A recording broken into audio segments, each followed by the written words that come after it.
Hello साथियों।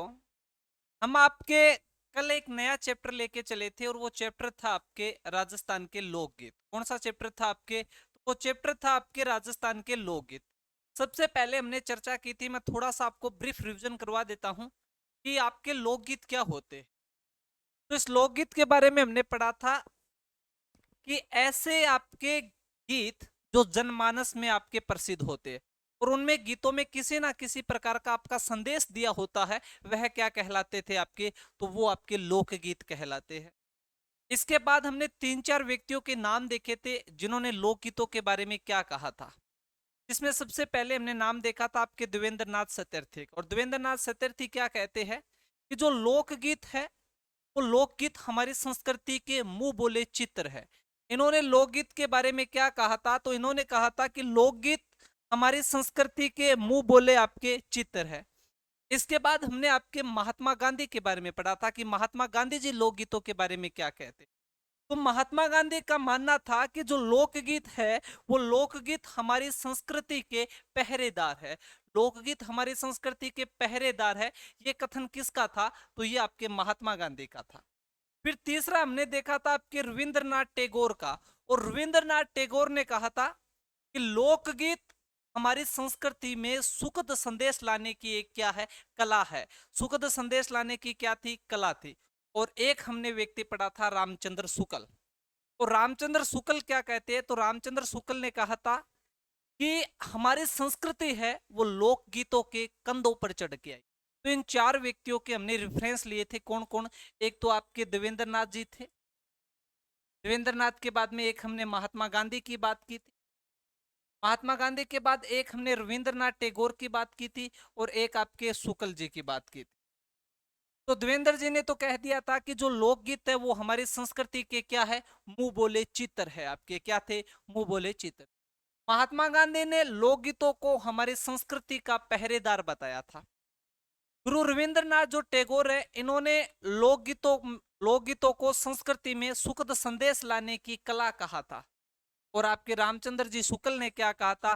तो इन्होंने कहा था कि जो लोकगीत है उन्हीं के माध्यम से हमारी संस्कृति आई है, लोकगीतों के कंधों पर चढ़ के। तो इन चार व्यक्तियों के बारे में हमने चर्चा कर ली। फिर हमने पढ़ा था राजस्थान का पहला आपका राज्य गीत की केसरिया बालम पधारो महरे देश। इसके बारे में हमने पढ़ा था कि ये राजस्थान का राज्य गीत है। ये रजवाड़ी गीत है, मांड शैली में गाया जाता है। सर्वप्रथम आपके मांगी बाई ने गाया था इसे और सर्वाधिक बार गाने का रिकॉर्ड है वो आपके अलाजिला बाई के नाम था। फिर दूसरा गीत मैंने आपको कल मुमल गीत बताया था। मुमल महेंद्र की हमने खूब कहानी पढ़ी थी। इसके बाद गीत के बारे में भी थोड़ी चर्चा की थी कि मुमल लोद्रवा की राजकुमारी है, महेंद्र आपके अमरकोट का राजकुमार हुआ करता था। यह एक आपका श्रृंगारी गीत है। इस प्रकार हमने दो गीतों के बारे में कल आपका पढ़ लिया। इससे आगे हम आज आपकी चर्चा करते हैं कि आज हमें कौन सा गीत आपका पढ़ना। तो सबसे पहले आपके हम बात करते हैं तीसरे गीत के बारे में और वो है आपका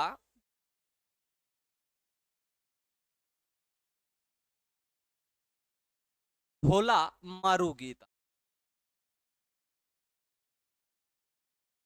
कौन सा गीत आपका? ढोला मारू गीत। अब जब ढोला मारू की बात आती है तो आपके माइंड में स्वाभाविक सी बात भी आएगी, सर ये ढोला मारू हमने खूब नाम सुना। एक तो शाम के टाइम हम सुनते हैं ढोला मारू और एक आपका गीत है ढोला मारू। वो ढोला मारू अलग है और ये ढोला मारू आपका अलग है दोनों। तो पहली बात तो कि ढोला मारू गीत है ये कौन से क्षेत्र का प्रसिद्ध है? तो याद रखना ये सिरोही क्षेत्र का प्रसिद्ध। किस क्षेत्र का प्रसिद्ध गीत है आपके? तो सिरोही क्षेत्र का ये आपके ढोला मारू का गीत है। इसके बाद में आपको थोड़ा सा ढोला मारू के बारे में याद रखनी होगी। थोड़ी सी मैं आपको कहानी बताता हूं ढोला मारू की ताकि आपके समझ में आ जाए ढोला मारू की क्या कहानी थी। देखो इसमें आपके दो पात्र है, एक कौन है आपका? ढोला। और एक कौन है आपका? मारू। तो ढोला है ये नरवर का राजकुमार था भाई। किसका? नरवर का राजकुमार। नरवर जो आपके एमपी में पड़ते राजा नल का पुत्र हुआ करता था आपका ढोला। और जो मारू है ये मारू आपके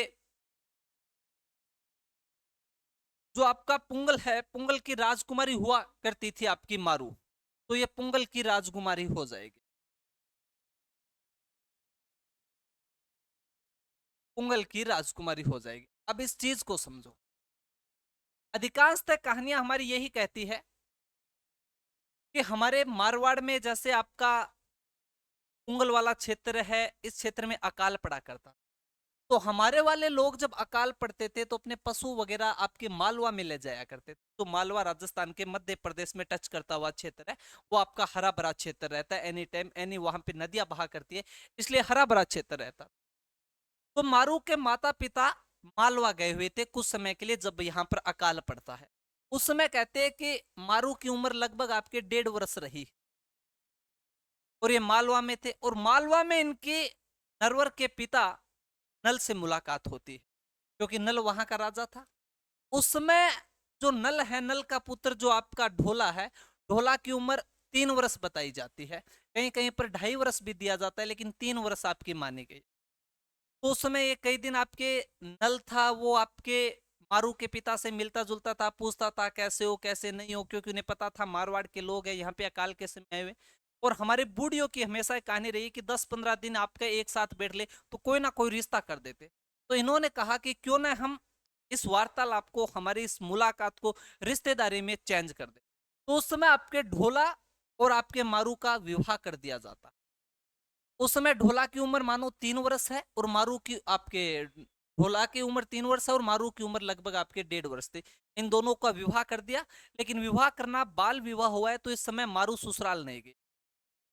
यहाँ पे राजस्थान में वापस आपके बारिश वगैरह हुई, तो ये आपके वापस आ गए आपके पुंगल में। अब जब वापस आ गए तो कुछ समय के बाद कहते हैं कि जब ढोला 5-6 साल का था, तो इसके माता और पिता दोनों की मृत्यु हो जाती है। अब ढोला को पता नहीं है कि मेरा बचपन में विवाह हो रखा है, और इधर मारू भी आपकी छोटी थी, धीरे धीरे बड़ी होती है। लेकिन कहते हैं कि आपके ढोला ने लगभग 12-13 साल का था, तो इसने मालवा की एक राजकुमारी थी मालवण, और मालवण के साथ क्या कर लिया था, विवाह कर लिया। लेकिन ढोला को याद नहीं है कि बचपन में मेरा ऐसा ऐसा विवाह हुआ है, क्योंकि मारू भी उस समय छोटी थी, और छोटी थी तो ससुराल नहीं भेजा, क्योंकि हमारे जब बाल विवाह हो जाता है तो उस समय लड़की को ससुराल नहीं भेजा जाता है। कुछ समय बाद में जो वो पहली बार आपका ससुराल जाती है, जिसे हम आपका मुकलाओ, आणो वगैरह आपका कहते, तो धीरे धीरे मारू आपकी बड़ी होती जा रही है।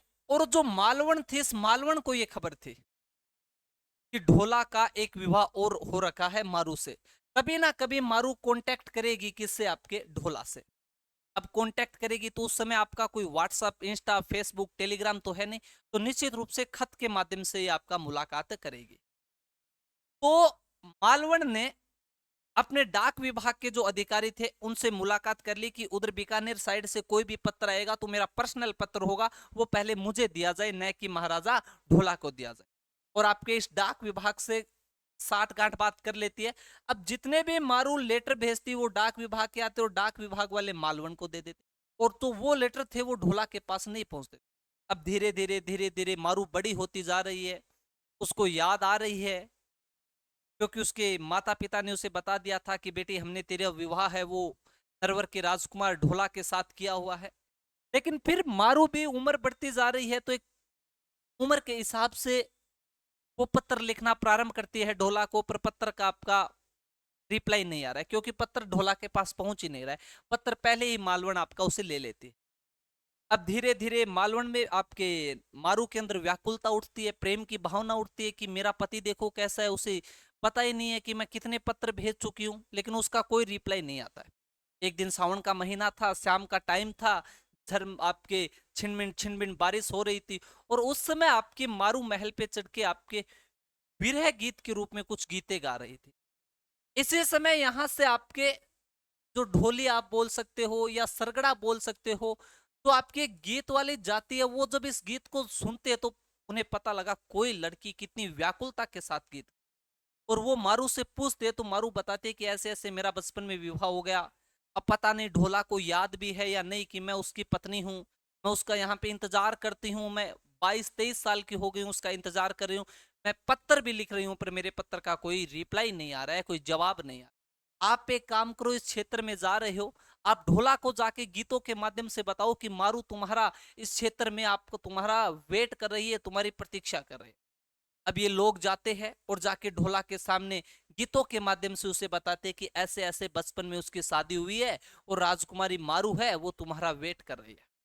और ये बात ढोला को पता चली, तब ढोला को प्रायश्चित हुआ कि अच्छा अच्छा ये बात है, मुझसे तो गलती हो रुकी है, वो मेरा प्रतीक्षा कर रही है, मुझे जाना चाहिए, उसे लाना चाहिए। तो ढोला ने कहा कि ठीक है, मैं अपनी पत्नी मारू को लेके आऊंगा। और इस बात का पता चला मालवण को, तो मालवण ने कहा नहीं अभी नहीं जाना है, क्योंकि मालवण को पता था कि पहली पत्नी इसकी मारू है, जिसे मारवण भी कहा जाता है, और मारवण आ गई तो मेरी जो प्रतिष्ठा है वो कम हो जाएगी और ढोला का झुकाव उसकी तरफ हो जाएगा। तो मालवण आपकी बार बार ढोला को रोकती है कि अभी आप कहां पे जाओगे, बारिश वाला मौसम चल रहा है, नाले नदियां हैं, कहीं पे आपकी दुर्घटना हो सकती है, थोड़े दिन बाद में चले जाओ। ढोला कहते हैं ठीक है मैं थोड़े दिन बाद में चला जाऊंगा। फिर कहती है कि अब तो सर्दी आ गई है, सर्दी में क्या करोगे, इतनी सर्दी है, कुछ हो सकता है, थोड़े दिन बाद में चले जाना। तो कहता है ठीक है थोड़े दिन बाद में चला जाऊंगा। फिर बोली कि अब तो गर्मी पड़ रही है राजस्थान में, इधर आपके इस क्षेत्र में इतनी गर्मी है, आप अब कैसे जाओ। तब आपके ढोला को समझ में आ गया कि रुकावट कहीं ना कहीं मालवण बन रही। तो एक रात्रि को मालवण को सोई हुई को अचानक छोड़ के आपका ढोला जाता है और मारू को लेके वापस आपके नरवर आ जाता है। लेकिन आते समय भी बहुत सारी कठिनाइयां होती है, उन कहानियों में मैं नहीं जाना चाहूंगा, फिर टॉपिक अलग हो जाएगा।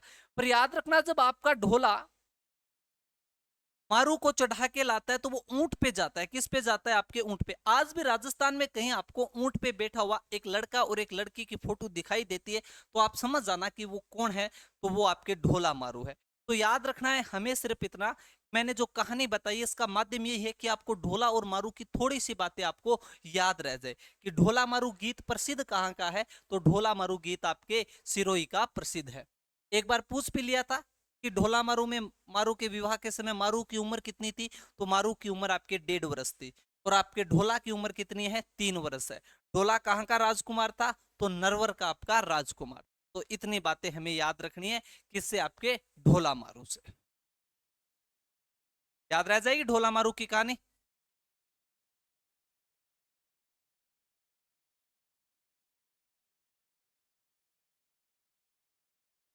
तो जल्दी से 5-4 जो पात्र है इसको लिख लो। ढोला मारू गीत कहाँ का? प्रसिद्ध सिरोही का है। ढोला नरवर का राजकुमार, मारू आपके पुंगल की राजकुमारी थी, और ढोला की विवाह के उस समय उम्र 3 वर्ष है और मारू की विवाह आपके 1.5 वर्ष थे। और ढोला और मारू के विवाह के प्रतीक के रूप में अजमेर में एक गांव पड़ता है बागेरा, और अजमेर के बागेरा गांव में तोरण बना हुआ है ढोला मारू के विवाह के प्रतीक के रूप में, बागेरा गांव में जो अजमेर में पड़ता है। तो ये 5-4 पॉइंट आप लिख लो।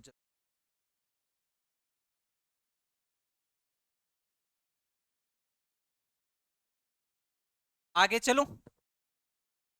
4 नंबर गीत। बस गीतों में यही बात याद रखनी होती है कि विशेष रूप से कहां के प्रसिद्ध है आपके। गीत है बिछुड़ा गीत। कौन सा गीत आपका? बिछुड़ा गीत।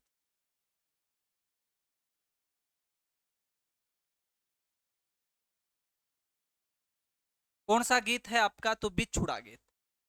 अब अपन बिछुड़ा गीत के बारे में क्या याद रखना है? तो बिछुड़ा गीत में दो, खास करके तो एक ही बात याद रखनी है कि बिछुड़ा गीत है कहां का। तो याद रखना बिछुड़ा गीत आपके हाड़ौती प्रदेश का प्रसिद्ध। कहां का? हाड़ौती प्रदेश। यही सवाल आएगा कि बिछुड़ा गीत किस क्षेत्र का प्रसिद्ध है? तो हाड़ौती प्रदेश। और हाड़ौती प्रदेश में भी पर्टिकुलर आपको पूछ लिया जाए तो याद रखना झालावाड़ का। पर्टिकुलर कहां का हो जाएगा? आपके झालावाड़ का हो जाए। अब बिछुड़ा गीत में है क्या? तो देखो एक नायक है और एक नायिका है। नायिका को बिच्छू खा जाता है। क्या खा जाता है? बिच्छू खा जाता है। और नायिका को जब बिच्छू खाता है तो उस समय आपकी नायिका है वो अपने पति को दूसरा विवाह करने के लिए अनुरोध करते हुए आपका बिछुड़ा गीत खा गई है, आपका गा रही है कि माने तो बिछुड़ो लड़गियो रे, माने तो बिछुड़ो लड़गियो, कि हमें तो बिछुड़ा खा गया है, आपसे निवेदन है कि आप मेरे मर जाने के बाद दूसरा विवाह कर लेना। तो ऐसा अनुरोध किस गीत में किया गया है? ऐसा अनुरोध निवेदन आपका बिछुड़ा गीत में किया गया है। और बिछुड़ा गीत प्रदेश का आपका प्रसिद्ध कहां का है? तो हाड़ौती प्रदेश का है। और हाड़ौती प्रदेश में भी किस क्षेत्र का पर्टिकुलर है? तो आपके झालावाड़ क्षेत्र का ये पर्टिकुलर आपका प्रसिद्ध है। तो इतनी बात हमें याद रखनी। मैं थोड़ा सा लिख देता हूं कि इसमें नायिका को बिच्छू खा जाने पर, बिच्छू खा जाने पर, खा जाने पर, बिच्छू खा जाने पर नायिका द्वारा, नायिका द्वारा अपने पति को, अपने पति को दूसरा विवाह करने का, अपने पति को दूसरा विवाह करने का अनुरोध करती,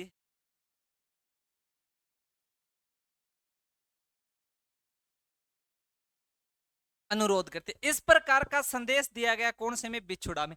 आजकल तो आपको पता ही है कि एक पत्नी मरने वाली है तो पति की क्या आपकी मानसिकता होती है कि कोई बात नहीं जाएगी। लेकिन यहाँ पर जो हम आपकी बात कर रहे हैं वो बात ये है कि आप एक नायिका और नायिका का प्रेम देखिए, एक नायिका और एक नायक है, इसका प्रेम देखिए कि नायिका को जब बिच्छू खा गया है तो वो अपने पति की खुशी के लिए, ताकि इसका जीवन अच्छे तरीके से निर्वाह हो सके। क्यों? क्योंकि उसको पता है कि मेरा पति मुझसे बहुत प्यार करता है, ये मेरे मृत्यु के बाद पागल हो जाएगा, भटकता फिरेगा, कैसे ना कैसे इसकी कैसी हालत होगी। इसलिए वो चाहती है कि मुझे बिच्छू खा गया, मेरी मृत्यु निश्चित है, अब मैं तो मरने वाली हूं, पर आप कम से कम दूसरा विवाह कर लीजिए ताकि आपका जीवन है वो सुखी तरीके से निर्वाह हो सके। इसलिए अपने पति को दूसरा विवाह करने का निवेदन कर रही है। तो ये गीत कौन सा हो जाएगा आपका? तो ये गीत हो जाएगा बिछुड़ा गीत आपका हो जाएगा। हमें पर्टिकुलर याद रखना कि प्रसिद्ध किस क्षेत्र का, तो हाड़ौती क्षेत्र का, और हाड़ौती क्षेत्र में भी कौन सा, तो झालावाड़ आपका क्षेत्र। तो ये गीत हो गया कौन सा आपका, बिछोड़ा। अगले गीत की तरफ हम आगे बढ़ते हैं, तो अगला गीत है आपका रसिया गीत। कौन सा गीत आपका, रसिया गीत। अब रसिया गीत में हमें क्या याद रखना है? देखो जो रसिया गीत है, रसिया गीत में आप याद रखना कि जो रसिया गीत है ये अलवर भरतपुर वाले पूर्वी क्षेत्र का आपका प्रसिद्ध है। कौन से क्षेत्र का? तो अलवर भरतपुर। पहली बात, अलवर व भरतपुर जो आपका पूर्वी राजस्थान है, इस पूर्वी राजस्थान का प्रसिद्ध। अब इस रसिया गीत में क्या है कि देखो जो अलवर भरतपुर धौलपुर वाला ये जो क्षेत्र है ये आपके ब्रज प्रदेश का हिस्सा है। वैसे तो हम पर्टिकुलर भरतपुर धौलपुर को ही मानते हैं, पर अलवर में भी है। तो क्या है कि इस रसिया गीत में भगवान श्री कृष्ण की आराधना के समय गाया जाता है। इस गीत में भगवान श्री कृष्ण की आराधना की गई है। तो कौन से लोकगीत में भगवान श्री कृष्ण की आराधना की गई है? तो रसिया गीत में आपके भगवान श्री कृष्ण की क्या की गई है? आराधना की गई।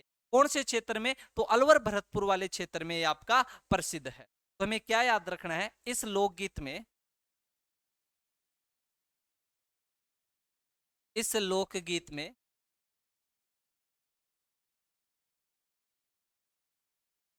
इस लोकगीत में भगवान श्री कृष्ण की,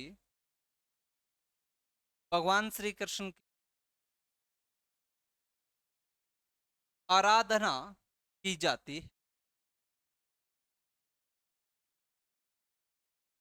तो ये दो गीत हो गए, बिछुड़ा और रसिया। जल्दी से इसे नोट डाउन करो, फिर हम आगे बढ़ते हैं।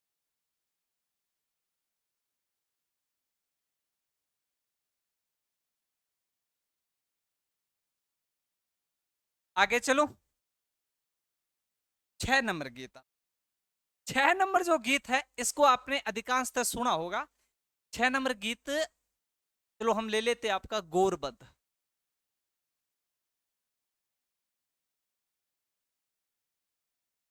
गोरबंद को तो आपने सुना ही होगा। मारे गोरबंद नखराड़ो रे मारो गोरबंद नखराड़ो, ऐसे गीत चलते। आपने राजस्थानी गीतों को सुन के तो देखो। आप तो इस समय हरियाणवी पंजाबी गीतों की तरफ राजस्थान बढ़ रहा है, थोड़े थोड़े भोजपुरी की तरफ भी बढ़ रहा है राजस्थान। पर आप अगर मन से राजस्थानी गीतों को सुनने लगे ना तो आपको बड़ा एंजॉय आएगा, आपका बड़ा मन करेगा कि हम राजस्थानी सुने। राजस्थानी जो आपका गोरबंद गीत है, मारो नखराड़ो गोरबंदर है, मारो नखराड़ो गोरबंदर, इस प्रकार का ये गीत। तो गोरबंद जो गीत है ये पर्टिकुलर प्रसिद्ध कहाँ का है, तो याद रखना जैसलमेर, बीकानेर, शेखावाटी क्षेत्र का क्या है, ये आपका प्रसिद्ध है। तो सबसे पहली बात, प्रसिद्ध कहाँ का है गोरबंद, तो प्रसिद्ध है आपके जैसलमेर का,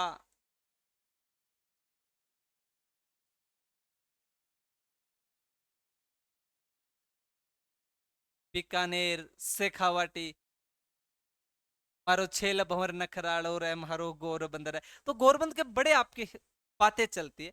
गोरबंद में एक बात और आप याद रखना जी, गोरबंद जो गीत है, कभी कभी गोरबंद गीत को श्रृंगार करते समय गाया जाता है। किसके समय गाया जाता है, आपके गोरबंद को ऊंट का जब श्रृंगार किया जाता है तो उस समय ये गीत आपका गाया भी जाता है। तो एक बात आप और याद रख लेना कि ऊंट तो जान गए ना, राजस्थान का हवाई जहाज आपका ऊंट, तो ऊंट का श्रृंगार करते समय, ऊंट का श्रृंगार करते समय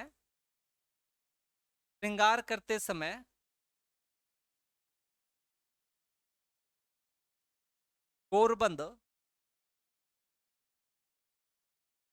गाया जाता है। कि ऊंट का श्रृंगार करते समय कौन सा गीत गाया जाता है, तो ऊंट का श्रृंगार करते समय आपका गोरबंद गीत गाया जाता है। और आपको भी पता है जैसलमेर, बीकानेर, शेखावाटी क्षेत्र में भरपूर आपके ऊंट हुआ करते हैं, तो वहां का ये गीत आपका प्रसिद्ध हो। अब आप अगर किसान परिवार से जुड़े हुए हो, आपके घर वाले आपके ऊंट रखते हैं, तो याद रखना, आपने सुना भी होगा कि गोरबंद है वो ऊंट का आभूषण भी माना जाता है। तो इसे हम आभूषण चैप्टर में भी पढ़ते हैं। तो हमें थोड़ा सा याद रखना है कि जो गोरबंद आभूषण है वो आभूषण किसका है, तो ऊंट का आभूषण है। तो इसे भी आप नोट डाउन करोगे कि गोरबंद आभूषण गोरबंद आभूषण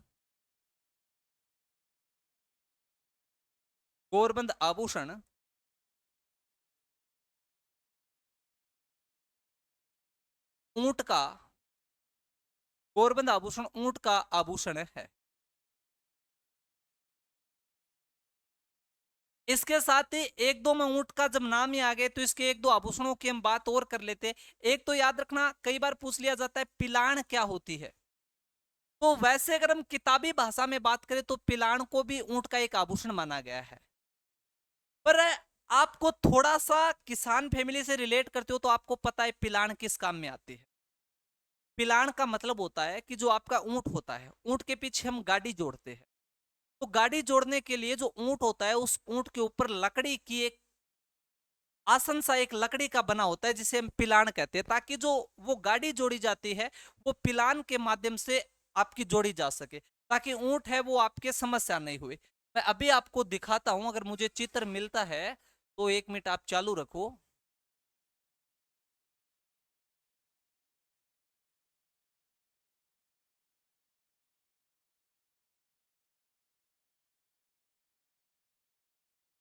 1 मिनट रुको, मैं आपको आपका जो ये कंफ्यूजन है मैं ये आपका दूर ही कर देता हूं।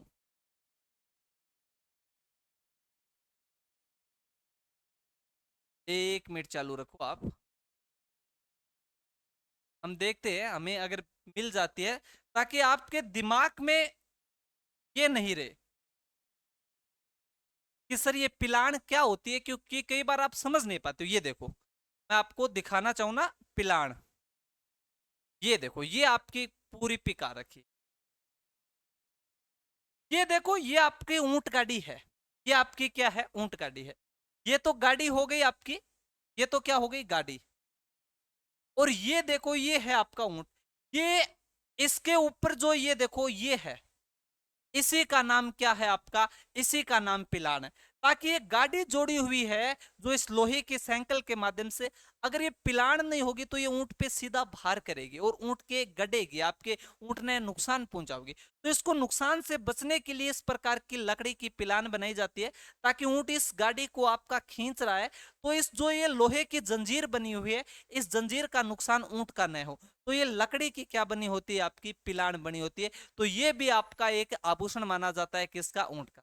और एक आप याद रखना कि जो आपका ये ऊंट है, ये जो ऊंट का चेहरा है, ये जो यहां इसकी नासिका है, इसके नास में एक आभूषण पहनाया जाता है जिसे हम नकेल कहते हैं। क्या कहते हैं? आपका नकेल कहते हैं। तो इतनी बात आपको याद रखनी, इतनी बात क्या रखनी है? आपको याद रखनी है, ठीक है। अब हम हमारे वापिस बोर्ड पे आ जाते हैं। वापिस अगर हम आए,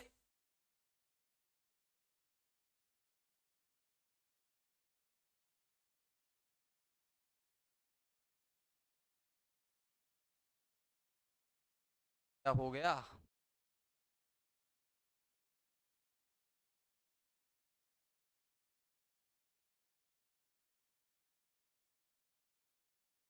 शायद थोड़ी सी समस्या आ गई है, मैं देखता हूँ। 1 मिनट आप चालू रखो, चालू रखना, कोई दिक्कत नहीं है, हम वापिस आ जाएंगे। वापिस हम आराम से आ जाएंगे, कोई टेंशन की बात नहीं है।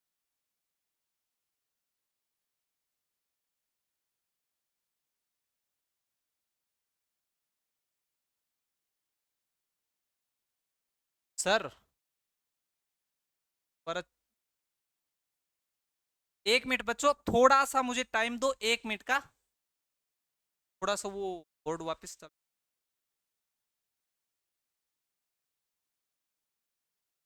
हाँ, ये आ गया। तो पिलान मैं आपको अच्छी तरीके से समझा चुका हूं कि पिलान क्या हो चुका है, ठीक है। और एक याद रखना कि नकेल आपकी, क्या आपकी नकेल, नकेल भी क्या होता है? तो नकेल भी आपके ऊंट का आभूषण होता है। तो इतनी बातें हमें याद रखनी है, किससे? आपके गोरबंद से। कि जैसलमेर, बीकानेर, शेखावाटी का प्रसिद्ध है। ऊंट का श्रृंगार करते समय कौन सा गीत गाया जाता है? तो गोरबंद गाया जाता है। और गोरबंद जो आभूषण है वो ऊंट के गले का आभूषण है। ऊंट के गले का, ऊंट के गले का आभूषण कौन सा होता है? आपका गोरबंद होता है। ऊंट के नाक का आभूषण कौन सा होता है? आपके नकेल होता है। और एक ऊंट का आभूषण पिलान भी होता है। इसके बारे में हमने चर्चा कर ली है आपकी। तो अब जल्दी से आप इसको नोट डाउन करो ताकि मैं आगे चलूंगा।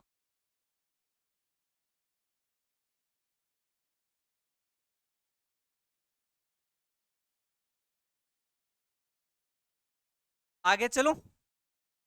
आगे देखो। अब हमने आपका मूमल पढ़ लिया, आपका मूमल गीत पढ़ लिया, ढोला मारू पढ़ लिया। ढोला मारू के बाद में आपका हमने गोरबंद भी पढ़ लिया। इसके बाद में अगले गीत, 7वें गीत की तरफ मैं चलता हूं। एक गीत है आपका भरबुंट्या। भरबुंट्या। अब हमारे शेखावाटी वाले हैं, इन्होंने तो इसको खूब सुना है। अरे मारे तो लाग्यो भरबुंट्या, रे भरबुंट्या। भरबुंट्या जो गीत है, ये एक दाम्पत्य प्रेमी का गीत माना गया है। और आपके शेखावाटी क्षेत्र का इसे प्रसिद्ध माना गया। भरबुंट्या क्या होता है? एक प्रकार का, अगर मैं कहना चाहूं तो कांटा होता है। जैसे झाड़ियों के कांटे होते हैं, उसी प्रकार जमीन से एक कांटा उगता है आपका, जिसे हम हमारे भाषा में बरूंट कहते हैं। क्या कहते हैं? बरूंट। के खेत में जावा जब बरूंट लाग जाए, तो एक पति और पत्नी खेत में जाते हैं। खेत में जाते समय जो आपका, मैं भ्रूंट नाम ले रहा हूं घास का जिसमें कांटे होते, वो लग जाते हैं। तब ये गीत बनाया गया था उनके द्वारा, भरबुंट्या। कि महारे तो लाग्यो रे भरबुंट्या, रे भरबुंट्या। तो भरबुंट्या गीत में आपको याद नहीं है तो कोई बात नहीं, हमें याद क्या रखना है कि भरबुंट्या जो गीत है ये किस क्षेत्र का प्रसिद्ध है? तो आपने शेखावाटी को प्रसिद्ध है। खटे को प्रसिद्ध है, शेखावाटी को। अरे शेखावाटी यार तो जानो थे बरूंट, अपने खेत में आपा काम करन जा, अपना भी कांटा सा कौन लाग जे करे? तो वो कांटे ही के आपके भरूंट है। तो वो पति और पत्नी खेत में गए, और खेत में जाते हैं तो पत्नी को या आपके भरूंट कांटा लग गया। इसलिए उस समय आपका संदेश दिया गया था कि महारे तो लाग्यो रे भरबुंट्यो, रे भरबुंट्यो। तो कोई बात नहीं, हमें याद रखना है कि भरबुंट्या गीत है कहाँ का? शेखावाटी का है। और यह एक दाम्पत्य प्रेमी, दाम्पत्य, यह एक दाम्पत्य प्रेम गीत है आपका। कि पति और पत्नी के प्रेम गीत का है ये, दाम्पत्य प्रेम गीत है भरबुंट्या। भरबुंट्या के बाद में एक गीत आप याद रखना, लावणी। कौन से? आपकी लावणी। जो लावणी गीत है, इस लावणी का वास्तव में मतलब होता है बुलाना। क्या मतलब होता है? बुलाना। तो एक नायिका अपने नायक, एक जो नायिका है वो अपने नायक को बुलाने के लिए, अपने प्रेमी को बुलाने के लिए लावणी गीत गाती है। कौन से गीत गाती है? लावणी। तो लावणी का अर्थ याद रखना आप, बुलाना। कि नायिका द्वारा अपने नायक या अपने प्रेमी को बुलाने के लिए कौन सा गीत गाती है? तो लावणी गाते। और एक मैं फिर बता देता हूं, हमारे लावणी फसल को भी कहा जाता है, वो यहाँ पे उसका कोई मतलब नहीं है।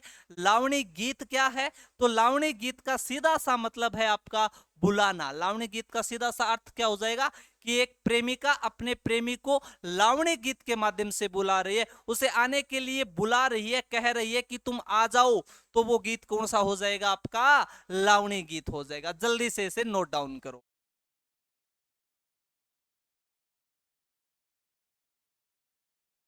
आगे चलो, लिख लिया?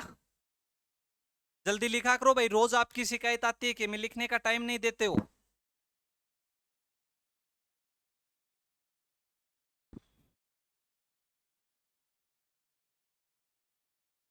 आगे चले। लावणी गीत के बाद गीत है आपका 9 नंबर, पणिहारी।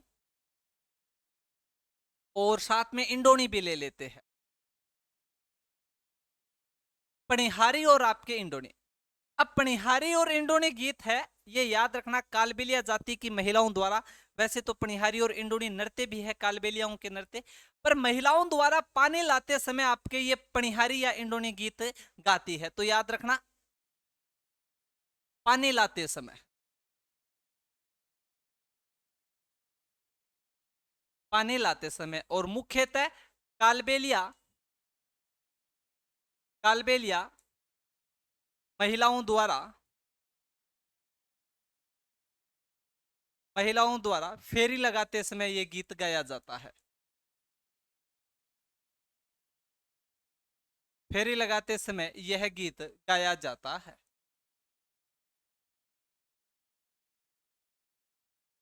गाया जाता है आप। अब पणिहारी और इंडोनी के बाद में 10वां गीत हम लेते हैं आपका कांगसिया। ओ तो भाई कांगसियो गीत तो लड़कियां तो सगलियां बेरो है, मारो कांगसियो मंगवा दे रे, मारो कांगसियो मंगवा दे। तो कांगसिया जो गीत है, याद रखना, ये आपके महिला श्रृंगार से संबंधित आपका गीत है। तो कांगसिया गीत किससे हो जाएगा? तो याद रखना, महिला श्रृंगार का जो गीत माना गया है वो कौन सा गीत है आपका? तो वो आपका कांगसिया गीत है आपका। तो क्या याद रखना है हमें आपका? महिला श्रृंगार का गीत है आपके, महिला श्रृंगार का गीत है। मारो कांगसियो मंगवा दे रहे, मारो कांगसियो मंगवा दे। तो कांगसिया गीत का हमें इतना सा याद रखना है कि श्रृंगार से संबंधित आपका गीत है। अब कांगसिया के बाद में एक आपका इस क्षेत्र में गीत चलता है कोवा गीत या कागा गीत, क्योंकि कौवा को हमारी भाषा में, लोकल भाषा में हम आपके कागा भी कहते हैं। क्या कहते हैं आपका? कागा। तो कोवा या कागा गीत आपके।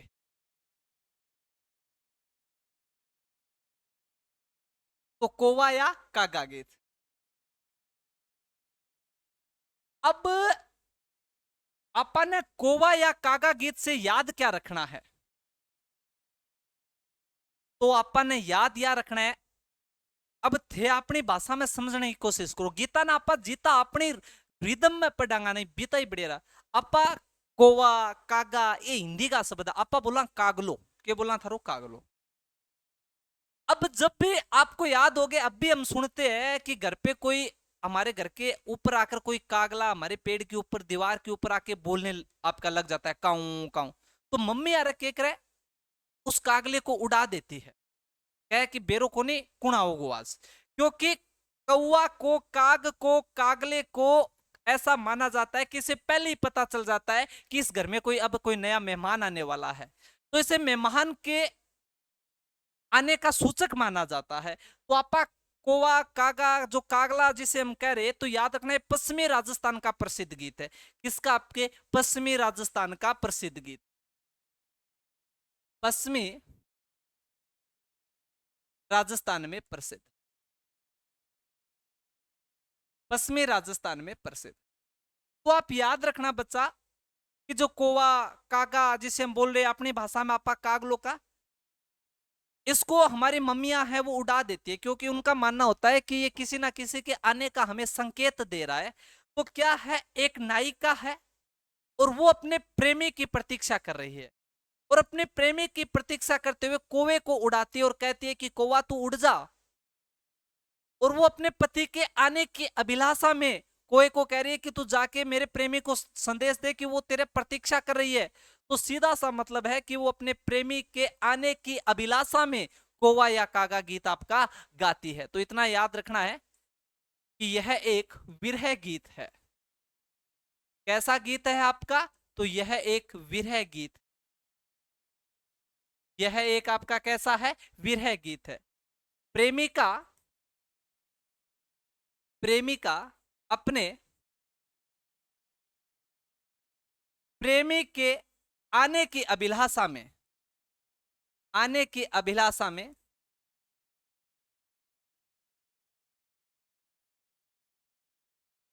कौवा को उड़ाकर ये गीत गाती है। उड़ाकर ये गीत गाती है क्योंकि कौवा है ये आपके पश्चिमी राजस्थान में मेहमान आने का सूचक माना जाता है। क्या माना जाता है? सूचक माना जाता है। तो ये बात भी आप याद रख लेना थोड़ा सा कि जो आपका कौवा है वो पश्चिमी राजस्थान में मेहमान आने का सूचक माना जाता है। तो कौवा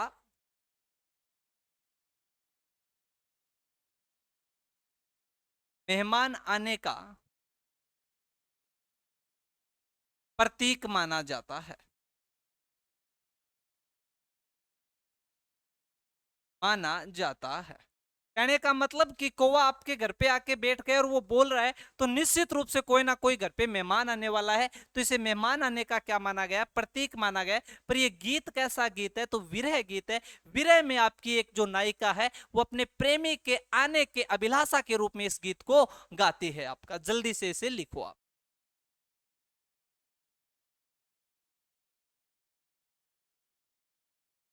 आगे चलूं मैं? आगे हम चलते हैं तो आपने गीत सुने होंगे। एक गीत चलता है आपका आंगो मोरियो। गीत को नाम देखो अपरला बनाना रहा कितना समझदार आदमी है। आज आपा अपनी जान में घना ही समझदार बना लेकिन आपा अपने बुढ़िया बड़का जीता समझदार को नहीं। आंगो मोरियो थाको मोरियो ने आंगो मोरियो नाम देखो। आंगा मोरिया जो गीत है याद रखना ये घर के सुख और समृद्धि के लिए गाया जाता है। कि घर की सुख और समृद्धि के लिए कौन सा लोकगीत गाया जाता है आपका?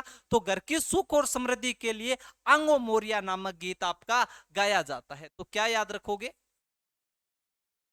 घर की सुख समृद्धि के लिए सुख समृद्धि के लिए यह गीत गाया जाता है। तो घर की सुख समृद्धि के लिए ये गीत आपका गाया जाता है। एक गीत और पढ़ लेते हैं हम आज आपका सीठने। अब सीठने सीठने गीत तो आपको पता ही है। कई बार आपा ने घर का रोड़ा कर दिया जापा कौन कह रहे कि मम्मी बस घना ही हो गया और ज्यादा सीठना मैंने ना सुना तो इतना सीठना कम है कि मैंने सुना दिया। तो सीठना का मतलब है व्यंग्य करना। आप पे मुख्य रूप से क्या करना है? व्यंग्य। क्योंकि कभी पापा डांट देते कभी मम्मी डांट देते तो आपा कहा पापा घणो ही हो गया इतना और के सीठना मारोगा थे मैंने मारोगा आगे। तो सीठने का मतलब होता है व्यंग्य रूप से। सीठने गीत कई बार पूछ लिया जाता है कब गाया जाता है? तो याद रखना कि घर में जब शादी होती है और शादी के समय जब सगे और संबंधी आते हैं हमारे या फिर जो दूल्हा होता है वो खाना खाता होता है तो उस समय घर के महिलाओं द्वारा उन पे व्यंग्य करते हुए गाली गलौज के रूप में जो गीत गाए जाते हैं वो कौन से आपके? तो वो सीठने गीत कहलाते हैं। पर कई बार सीधा सवाल बन जाता है कि गाली गलौज के रूप में कौन सा लोकगीत गाया जाता है? तो सीठने। या सगे या संबंधियों पे व्यंग्य करते रूप से कौन सा गीत गाया जाता है? तब भी हम बात करते हैं कि उस समय भी आपका सीठना गीत गाया जाता है। पर कई बार पूछ ले कि प्रसिद्ध किस क्षेत्र का है? तो सीठने गीत वैसे तो पूरे राजस्थान का प्रसिद्ध है पर मुख्य रूप से इसे मेवात प्रदेश का आपका प्रसिद्ध माना गया। तो प्रसिद्ध कौन सा? तो मेवात प्रदेश। मेवात प्रदेश का। दूसरी बात याद रखना गाली गलौच गीत है आप। गाली गलौच अरे गाली गलौज का मतलब है आप राजस्थान की संस्कृति बोल, आपा गाली भी बड़ी मीठी मीठी निकाला, यहाँ सीधी को निकाला, बड़ी मीठी मीठी सुनी सुनी, अगले ने सुहावे भी है, अगले का दुख भी हुआ, क्या बड़ी चोखी बात कही राज। तो वैसे प्रकार की गाली गलौज है आपकी, कोई ऐसी भाषा का प्रयोग नहीं करते कि सुनने वाला है को बुरा लगे, लेकिन मीठी मीठी बातों में गाली निकाली जाती। याद रखना, सगे संबंधियों के ऊपर व्यंग्य करते हुए, व्यंग्य करते हुए यह गीत गाया जाता है। जल्दी से लिखो इसका आपका।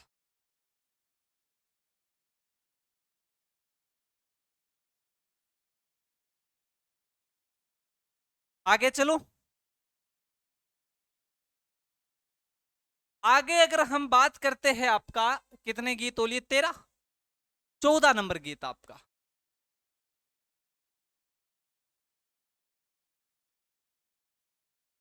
फलसड़ा गीत। अब मुझे यह बताओ, मैं देखता हूं आपको अपनी संस्कृति का कितना ध्यान है, फलसड़ा गीत कब गाया जाता है? बताओ भाई, हाँ जल्दी बताओ, मैं वेट कर रहा हूं आपका कि फलसड़ा गीत कब गाया जाता है। तो याद रखना, हमारी संस्कृति का भाग है एक फलसड़ा गीत आपका, कि हमारे घर में मेहमान अतिथि का सत्कार करने के लिए कौन सा गीत गाया जाता है आपका, तो फलसड़ा गीत आपका गाया जाता है। कि घर में मेहमान अतिथि का, मेहमान अतिथि का सत्कार करने के लिए, सत्कार करने के लिए यह गीत गाया जाता है, यह गीत गाया जाता है। सीधा सा याद रह जाएगा कि घर के अंदर कोई मेहमान या अतिथि आता है, तो मेहमान या अतिथि आने पे हमारी संस्कृति कहते हैं, हमारे संस्कार कहते हैं कि उनका स्वागत किया जाए, उनका सत्कार किया जाए। तो उन मेहमान या अतिथि का सत्कार करने के लिए, स्वागत करने के लिए हमारी संस्कृति में एक गीत गाया जाता है, और वो कौन सा गीत है आपका, तो फलसड़ा गीत है। ये पूरे राजस्थान में प्रसिद्ध है, इसीलिए मैं इसके आगे नाम नहीं लिख रहा प्रसिद्ध। जिन गीतों में मैं प्रसिद्ध जगह नहीं लिख रहा हूं, उसका मतलब है कि वो पूरे के पूरे राजस्थान में आपका प्रसिद्ध है। तो सीधा सवाल है कि घर में मेहमान अतिथि सत्कार के लिए कौन सा गीत गाया जाता है, तब कौन सा गीत हो जाएगा आपका, तब आपका फलसड़ा नामक गीत हो जाएगा। इसी के साथ धन्यवाद साथियों, जय हिंद जय भारत। बचे हुए गीतों को हम आगे क्लास में पढ़ेंगे, 2-3 क्लासें चलेगी, आराम से गीत पढ़ते जाओ, नोट डाउन करते जाओ और अपनी पढ़ाई को जारी रखो आपका।